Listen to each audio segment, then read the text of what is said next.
আগন্তুক যেটো নতুন বছৰ আহি আছে আমাৰ ৰঙালী বিহু ৰংজালী বৈশাগু সকলো ৰাইজক মোৰ আন্তৰিক অলক শুভেচ্ছা অভিনন্দন মই প্ৰথম আপোনালোকৰ জৰিয়তে জ্ঞাপন কৰিছোঁ যিখিনি কথা বতৰা আপোনালোকে শুনিছে মাজে মাজে ময়ো শুনিছোঁ অনাগত দিনত ৰাইজে আশা কৰাৰ দৰে বিচাৰাৰ দৰে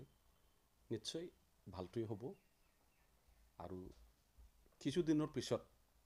মই আৰু স্পষ্টকৈ আপোনালোকক ভালদৰে জনাব পাৰিম গোটেই বিষয়টো থ্যাংক ইউ নতুন খবৰ কিবা ৰাজনৈতিক নতুন খবৰ থাকিব নাই স্যাৰ ৰাইজে বিচাৰাৰ দৰে আশা কৰাৰ দৰে অনাগত দিনত ভালটোই হ'ব আৰু এই কথা বতৰাকে কিছুদিনৰ পিছত মই স্পষ্টকৈ আপোনালোকৰ জৰিয়তে মই জনাম হাগ্ৰামা মহিলাৰে কৈছে যে আপুনি বিপিএফৰ প্ৰাথমিক সদস্য পদতো নাই এই কথাটো কিমান সঁচা এইটো মই ইয়াৰ উত্তৰ দিবলগীয়া কথা নেকি